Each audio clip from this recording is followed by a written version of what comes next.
تو اس فقیر نما انسان کا جو ہاتھ تھا تقریباً جل چکا تھا۔ یہاں بس کچھ ہی دیر کے بعد اس کو گھوڑوں کی ٹاپوں کی آواز سنائی دی اور شہزادی خوش ہو گئی اور اس بات کو بھول گئی کہ اس کا ہاتھ جلا ہوا ہے۔ سپاہی آ گئے تھے اس کو ڈھونڈتے ڈھونڈتے، کیونکہ اس کا گھوڑا باہر ہی کھڑا ہوا تھا شہزادی کا، جو دیکھ کر وہ سمجھ گئے کہ اسی جھگی میں ہی شہزادی ہوگی۔ سپاہیوں اور اپنی دوستوں کو دیکھ کر شہزادی اتنا خوش ہو گئی کہ اس نے اس آدمی سے پوچھنا بھی بالکل بھول گئی کہ اس نے ساری رات یہ اپنا ہاتھ کیوں جلایا۔ شہزادی اپنی سہیلیوں کے ساتھ آگے روانہ ہو گئی اور سپاہیوں نے اس کو گرفتار کر لیا، فقیر کو، کہ جو ہے تم نے ایک پوری رات ہماری شہزادی کے ساتھ گزاری ہے تو ہم آپ کو بادشاہ کے پاس لے کر جائیں گے، اب وہ آپ کا انصاف کرے گا۔ وہ تو فقیر تھا اور اللہ کا بندہ تھا، اس لیے وہ خاموشی سے اس کے ساتھ چلا گیا۔ فقیر بے بس تھا اور ان سپاہیوں کے ساتھ بادشاہ کے محل کی طرف چل دیا۔ وہاں شہزادی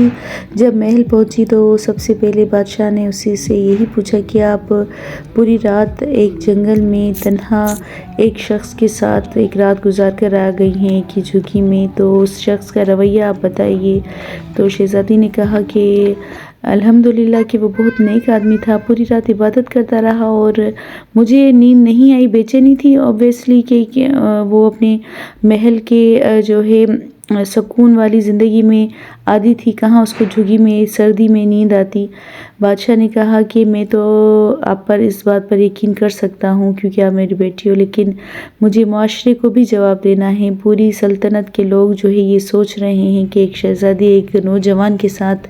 پوری رات ایک جھگی میں گزار کر آئی ہے۔ لوگ عجیب عجیب خیالات اپنے دماغ میں لا رہے ہیں اور عجیب سوچیں اور بہت بری افواہیں پھیل رہی ہیں، تو اس سے بہتر ہے کہ ان سب چیزوں کو دبانے کے لیے مجھے اس شخص کو سزائے موت دینی پڑے گی تاکہ یہ قصہ یہیں پر ختم ہو جائے۔ سب سے پہلے بادشاہ نے اس کو محل میں بلایا اور پوری دربار میں اس شخص کو سامنے کھڑا کیا۔ بادشاہ نے اس فقیر سے دریافت کیا کہ اے انسان، مجھے یہ بتاؤ کہ ایک اتنی بڑی سلطنت کی شہزادی آپ کی جھگی میں رہی تو آپ کا فرض تھا کہ آپ اسی ٹائم باہر نکل کر اس کو راستہ دکھاتے یا کوشش کرتے کہ اس کو جو ہے محل تک پہنچائیں، لیکن آپ نے وہاں پر پوری رات گزاری۔ آپ حال بتائیں کہ آپ کیا کرتے رہے ساری رات؟ بادشاہ کا اصل میں دماغ یہ تھا کہ سارے جو دربار کے لوگ ہیں وہ سن سکیں اس کی زبانی ہی جو بھی وہاں پر رات گزری تھی۔ حالانکہ بادشاہ کو بھی یقین تھا کہ ایسا کچھ نہیں ہوا ہے، لیکن ضروری تھا کہ اس شخص کے منہ زبانی ہی یہ بات کھلے، اور کہیں نہ کہیں اس کو یہ ڈر بھی تھا کہ کچھ ایسا بول دے تو وہ کہ لوگ اس پر انگلیاں اٹھاتے تو بادشاہ یقیناً اس کا سر قلم ہی کر دیتا۔ فقیر نے کہا کہ بادشاہ سلامت، زیادہ نہیں بتاؤں گا، بس اتنا حال کروں گا کہ میں بھی نوجوان ہوں اور ماشاءاللہ شہزادی بھی خوبصورت اور نوجوان ہے۔ رات کا عالم ہوتا ہے اور تنہائی میں تو مرد عورت کے بیچ میں صرف شیطان ہی آتا ہے، اور ایسا نہیں ہے کہ میرے پاس شیطان نہیں ہے، میرے دماغ میں بھی شیطانی خیالات آ رہے تھے بار بار۔ میں کوشش کر رہا تھا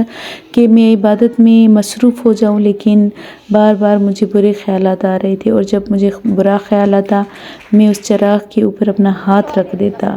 جیسے ہی آگ مجھے جلانے لگتی تو میں یہی سوچتا کہ میں جب دنیا کی اتنی ہلکی سی آگ برداشت نہیں کر پا رہا تو اگر میں نے کچھ گناہ کر دیا تو میں دوزخ کی آگ کو کس طرح سے برداشت کر پاؤں گا۔ اور پوری رات شیطان اور میرے بیچ میں یہی جنگ چلتی رہی، اور آپ اس کا ثبوت میرا ہاتھ دیکھ سکتے ہیں۔ جب بادشاہ اور درباریوں نے دیکھا تو واقعی اس کا پورا ہاتھ جلا ہوا تھا۔ بادشاہ بہت خوش ہوا اور پورا دربار جو ہے اس کی ایمان افروز بات سن کر اس کی نیکی کی اور اس کے اچھے کیریکٹر کی گواہی دینے پر مجبور ہو گیا۔ بادشاہ نے اسی ٹائم اس کو اپنی سلطنت کا جو ہے وزیر بنا دیا اور کہا کہ بہت جلد میں اپنی بیٹی کے ساتھ تمہاری شادی کر کے یہ تخت و تاج تمہارے حوالے کر دوں گا۔ فقیر زاروں قطار روتے ہوئے بتانے لگا کہ مجھے کسی نے کہا تھا کہ اللہ کی راہ پر چل کر دیکھو کیسے وہ بادشاہوں کے تخت و تاج تمہارے قدموں میں رکھ دے گا، اور اس ٹائم تو یہ بات مجھے اتنی سمجھ نہیں آئی، لیکن آج سمجھتا ہوں کہ واقعی اللہ کا وعدہ جھوٹا نہیں ہے۔ میں نے صرف اللہ کی رضا کے لیے جو کچھ کیا اور اللہ نے واقعی مجھے ایک سلطنت میرے قدموں میں ڈال دی۔ تو جناب بس بات بھی یہی ہے کہ ہمارا ایمان جو ہے کامل ہونا چاہیے، ہمیں اپنے اللہ پر پورا بھروسہ ہونا چاہیے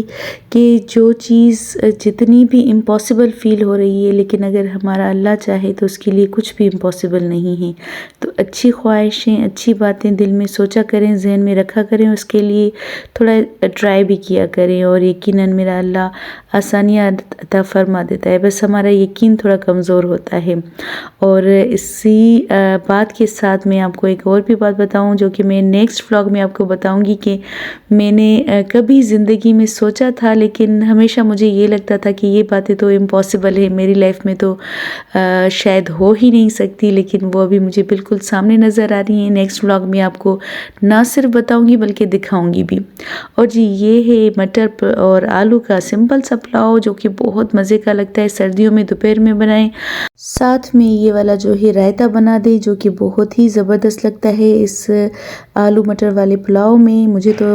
یہ خاص طور پر بڑا ہی اچھا لگتا ہے۔ سلاد اور رائتے کا جو کمبینیشن ہے وہ آپ کو مٹر پلاؤ کے ساتھ، اور اگر کباب بھی آپ کے مل جائیں تو بڑا ہی زبردست اور مزے کا آپ کا لنچ ہو جائے گا۔ تو اس کے ساتھ لوں گی آپ سے اجازت، دعا میں یاد رکھیے گا، سبسکرائب ضرور کیجیے گا، لائک شیئر اور کمنٹ بھی کر دیجیے گا۔ اللہ حافظ۔